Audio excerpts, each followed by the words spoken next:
Hey there, everybody, and welcome back to Sasquatch Speaks. This is Sasquatch, otherwise known as Gavisas, welcoming you back today for the 5th.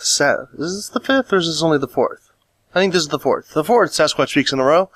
I do apologize again for that. I've been very, very sick. I think I'm finally starting to get over it. I'm not sure if I'm going to have Xenoblade content for tomorrow. I'm a little bit doubtful of it, actually. As I'm recording this at almost 10 o'clock at night, and in fact it probably will be 10 o'clock before I'm done. At least I hope so, because it's not that far away. If I only have that little bit to speak about, I might as well not even really make this at all, but that's not really the point. The point is that thank you everyone who's been very patient with me and putting up with these videos. Like I said, these are still my most watched and engaging videos so far. Are currently airing on my channel on a regular basis, so I don't really feel too out of sorts for posting more of them than I had originally intended, because, like I said, they're the ones that everyone's been watching, so thank you everyone who has been watching them.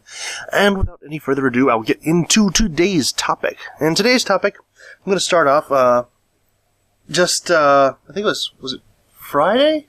Or was it yesterday? I think it was Friday. Pretty sure it was Friday. Yeah. Where, on air, and this was quite unintentional, but my chair broke for the 4th time. Same chair, broke 4 times, in progressively increasing increments of severity. A little bit of sickness there, still retaining. Sorry for that. But yeah. And in increasing levels of severity, my chair broke for the 4th time. And my immediate thought process was, well, what do I have to do to make it last a little bit longer? My brain came up with, well, okay, well, just take the arms off the chair and take the back off, and I'll just use it as a stool until such time as I can, replace it. And that's my thought process, because I am, in every possible sense of the word, a penny pincher. I don't like to lay out any money for anything at all, ever. And when I do it as a specific reward for something good that I've done. Within my business, it's all based on me. If I'm going to make money, it's basically because of me. There's a couple things that make it a little bit more complicated than that. But generally, if I'm going to make money, it's due to my own workings. So it's easy for me to set goals, be like, well, if I make this amount of money in this month, then I'll reward myself by buying this, or I'll reward myself by buying that, or if I save up this much, then I'll buy that. And as I had not met any of those goals in quite some time, due to, the gigantic 3-year illness that I had, I perhaps had been a little bit hard on myself in my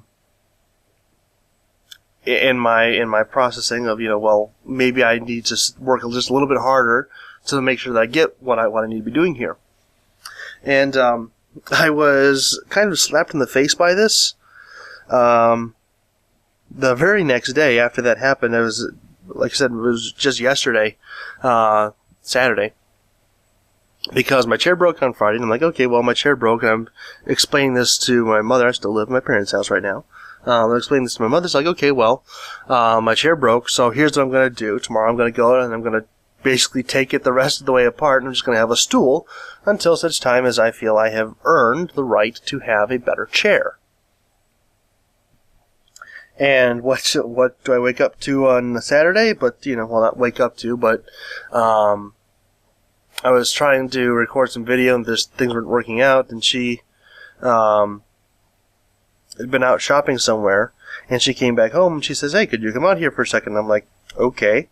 And so I walked out, and there in the middle of the living room floor is this new chair. And I'm like, where did this come from? And she's like, happy early birthday. I couldn't stand to see you sitting in that old chair 1 second longer. Please put this together and swap it out. I'm like, okay, I got it. And it's like, okay, well, it's kind of funny that happened that way, that the situation had gotten so bad that it was bothering other people more than it was me. I mean, I wasn't comfortable sitting in that chair. when it first broke, it was actually causing some back problems. Then it broke again, and it kind of fixed the problems that was causing the back problems. I'm like, okay, well, I can make do with this. And then, things progressed, and it didn't really get back to that point, but it just continued to get worse and worse and worse, and things were just breaking on it, and just not a good situation on the whole.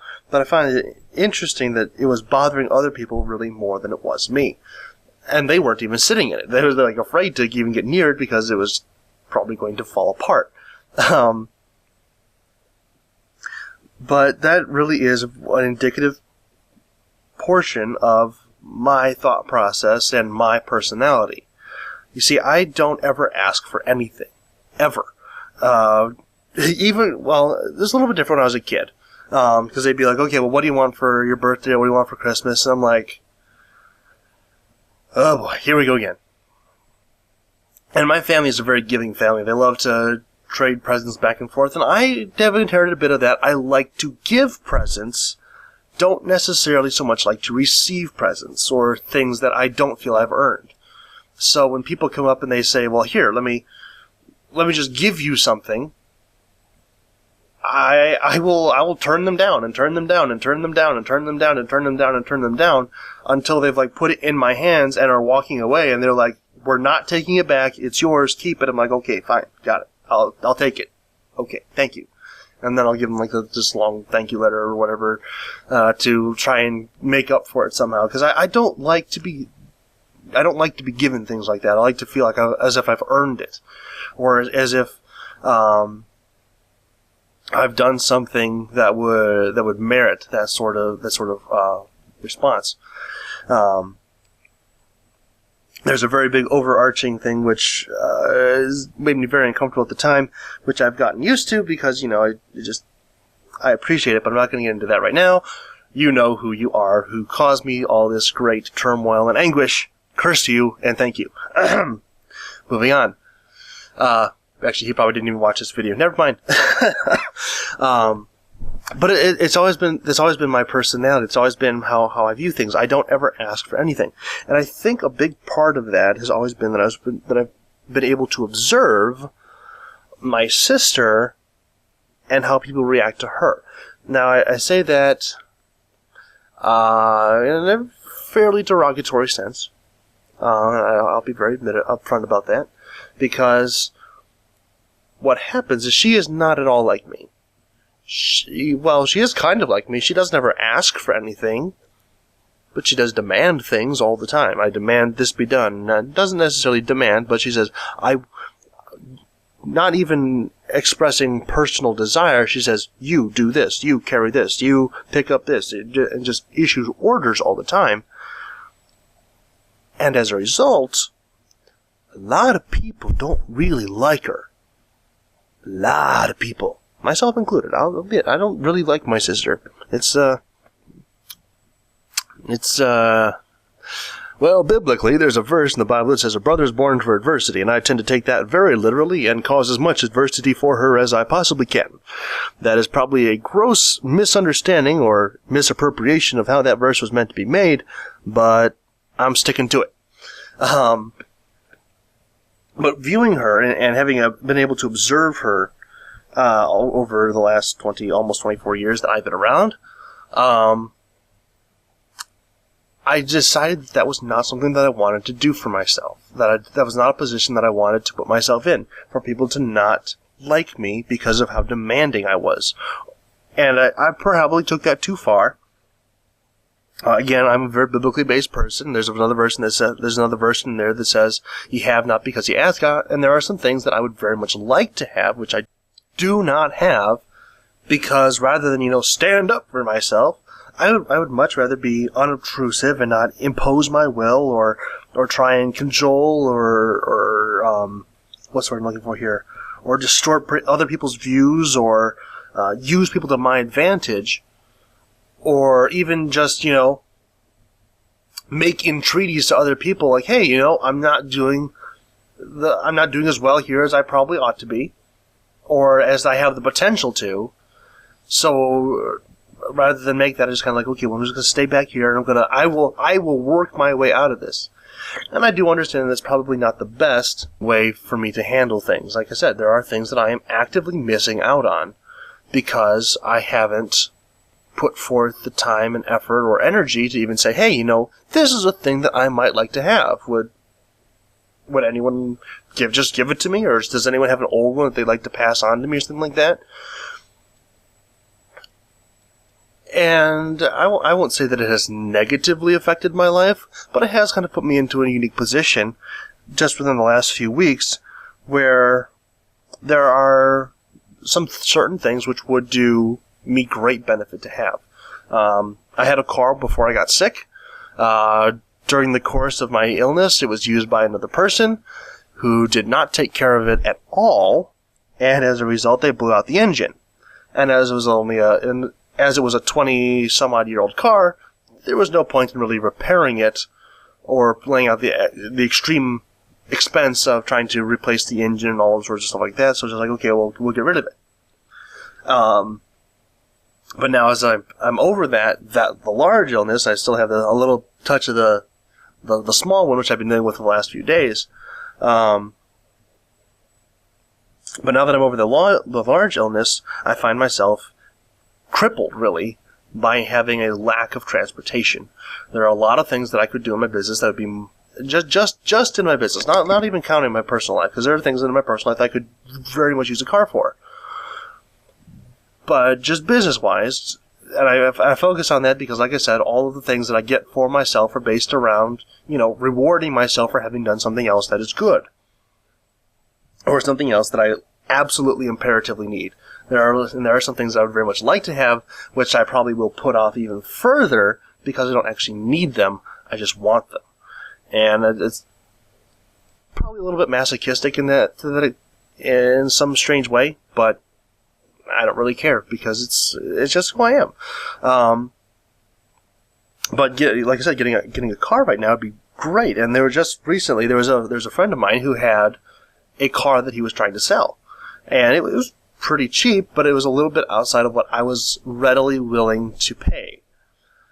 And again, rather than ask, hey, can we negotiate on this? I'm like, okay, well, it's a little bit outside of what I'm willing to pay, but could you maybe work with me a little bit? And we either work down some sort of like a payment plan, or just knock the price down like maybe a couple $100 so that I feel more comfortable about this. Rather than asking that, I just let it go. And it's sold to someone else. Like I said, he was pricing it out fairly cheaply. It was just a little bit more than I was willing to lay out. Because, like I said, I'm a penny pincher and like to get things as cheap and as convenient as possible. And like I said, it's getting to the point now where I think it's actually working to my detriment with just how obsessive I am about that. And it's really weird to say that, because the business that I work in is all finance. It's all about saving money and not putting out anything else that you don't absolutely have to, and being smart about it and saving for the future and saving for large purchases and risk reward and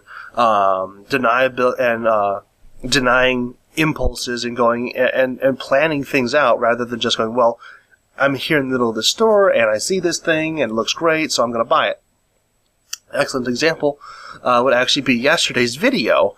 It's not in HD, and the quality of the audio and everything else is a little bit downgraded. The reason for that is because it was recorded on a different computer than the one that I'm using right now to record this. And where that second computer is, it's not mine. It's actually belongs to my father. This one belongs to my mother.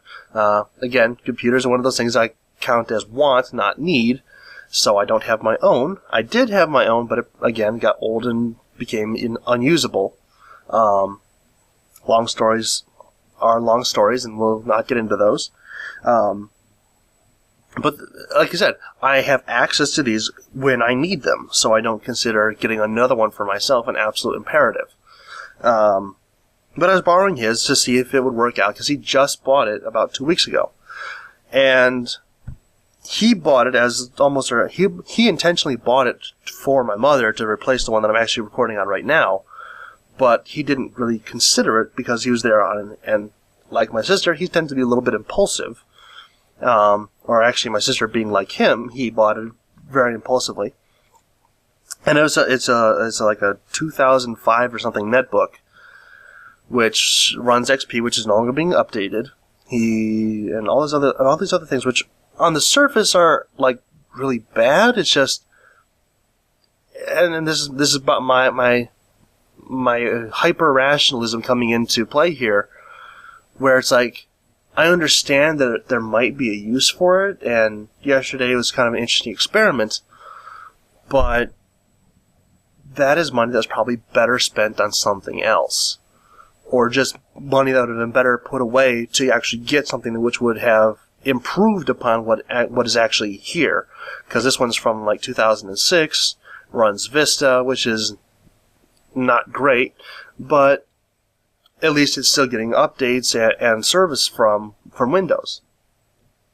So yeah, the technical things aside, it's like, okay, well, I understand what you're trying to do. I understand you're trying to be helpful, but perhaps you should have thought about it a little bit more, looked into it a little bit more thoroughly before just springing $50 out of your pocket and saying, okay, well, here, there you go. Write down, we're good, take it, I'm out of here, and moving on about your day. And again, it's very difficult for me most times because I have that hyper-rational mentality. And I've actually started asking a lot of my friends this, and I'm going to get to what it is and ask them. And I don't know if they've all picked up on this. Well, I'm sure some of them have. But in terms of video games, there are a few video games out right now that I would very much like to have. I mean, the Wii U, Mario Kart 8 is out. I don't have it. That's probably the big one right now. But there's a lot of other ones that other people have. I know Stoic is currently Let's Playing the Wind Waker HD on his channel, which is a game that I thought, oh, that might be kind of interesting to get as well. Back several months ago. Since then, I've been kind of like, no, I don't. Again, I don't really need it, so I guess I don't really want it either. I'm kind of weird like that. I'm planning on getting Mario Kart 8, just not yet. But it'll probably be something I get for my birthday because, people are tired of me talking about it around here. Yeah. Like, oh, that's so cool. Well, buy it. No. Just buy it. No. I haven't earned it yet. Kurt says no. Just buy it. No. But yeah. My weird thought processes, I know. Where was I? I got off on a tangent. But, okay, yeah. I've been talking to, some of my friends who do have a lot more variety in their games than I have, and I've been asking them on a very deliberate basis, well, you have 30 or 40 or 50 or 60 games, how many of them have you played a significant amount? And I just threw out something very small out there, like 5 hours. And I apologize to everyone who I asked this question to, because yes, in the deep dark recesses of my mind, I was judging you. And for some of you, I apologize because out of my mouth came judgment, not just in the deep, dark recesses of my mind. I do apologize. Again, I'm trying to justify my own actions here. And talking myself into a corner, which is kind of doing the opposite, but carrying on. So I asked them this, and they say, okay, well, here's what I do. I have 60, 70 different games for X system, and I've played about 10 or 20% of them more than 5 hours. All the rest of them, some of them I haven't even played. I just have them and they're there. And if I ever decide I want to play them, then I can. And I'm like, oh, why? Why? There are so many more things which could actually be considered needs that you could have spent that money on. And I understand that I know I'm way over practical and there has to be a balance there. And I'm the extreme right side of this and the ultra conservative thing, like, don't spend anything because you never know what will happen and you need it to be there as a rainy day fund and not try to, just send it out into the far reaches of the universe where it will never come back to you. But there's also a point where it's also like, well, it will, even if it's just a minute thing, even if it's just a minute increase, comes a point where even things that are wants, not needs, that if you outlay money for, will actively or passively, whatever sort of things it is, will in some small way actually improve your quality of life. And I mean that in the most realistic sense. If you are a person who works a very stressful job, and it just all day long it stresses you out, and you just come home and you're so frazzled, you can come home and like plug in a video game system and play it for like an hour or two, and that sort of settles you down, or just helps you relieve or forget about all the stresses and things that are at work. Then buying a new video game, as weird as that sounds, is actually improving your quality of life. On the other hand, there's the complete opposite end where you're just buying it to buy it. And I know I'm to the far right, far to the extreme where it's like, well, I don't want to buy anything at all. But I also don't think that going completely the opposite direction of being like, well, I'm just going to buy everything and maybe it'll be useful at some point. Although that is the fisherman's mantra, better to need it better to have it and not need it than to need it and not have it. But I'm not sure how well that works out in terms of like video games or even computer chairs. I do like my new one. It's very quiet and silent. You aren't hearing any little clicking or creaking in the background. It's very comfortable. Thanks, Ma, for early birthday presents and all that sort of fun stuff like that. I'm sorry I made you watch me sit in agony for hours upon hours and probably do irreparable damage to my spine. But that's not really the point. That's not really the point. I don't even know what the point is anymore. The point is, I don't know what it is, but here it is. Here's the point. Balance. Balance, balance, balance. Balance will either come from our choices, or balance will come through meeting people who have made the opposite choices. There's always balance in anything that we do. Then whether we are able to balance it ourselves in terms of like work time to play time or family time or whatever else it is, if we're able to make that delineation on our own, that's great. That we are ahead of the curve. But every chance we get to have balance, we will also have the option to take things out of balance. And it's quite well played out in my own life, where it's like, hey, this is what I like. This is how I view balance. Or this is not how I view balance, but this is how I view the world. How I don't want to spend any money ever. Want to keep it all to myself in case of rainy days or blizzards or whatever else happens in here in Michigan. And I don't want to spend it ever. But balance has been restored because I have met a lot of people who have spent a lot of money that honestly and truly, even though I understand that people have different perspectives, even acknowledging different perspectives, there are a lot of people who have spent a lot of money on a lot of things that they genuinely and truly did not need. And like I said, I'm not endorsing my practice because clearly it's wrong, and there does come a point where it's like, okay, well, there comes a point where you have to lay out money. There just has to come a point. And there has to come a point where it's like, okay, I am going to have to ask, or I'm going to have to ask somebody to help me with this. You can't always figure it out on your own. But even when you try to do that, there will always be, you'll always find the other side of the equation. You'll always find the balance point, even if it's in another person. I probably need to try and find the next future Mrs. Sasquatch. But not yet. Anyway, that's my time. Thank you everyone for stopping by. Hope you have enjoyed. Hope it was a little bit interesting. Hopefully I didn't offend too many people by saying that you're all a bunch of spendthrifts and everything else like that, and that I'm the wise, codgerly old penny pincher on the hill. But I guess I did kind of say that. I apologize. Anyway, if you enjoyed what you heard, please leave a like rating down below. If not, please do a dislike rating and a nasty comment telling me to stop being so pharisaical in my thoughts and ideas and teachings, although I'm not really sure these qualify as teachings, more just ramblings of weird thoughts. Anyway, I will see you all next time, hopefully with Xenoblade. If not, you'll get another one of these, and I don't know when the next one will be out if I don't get it tomorrow. But yes, thank you for watching. See you all next time. Goodbye.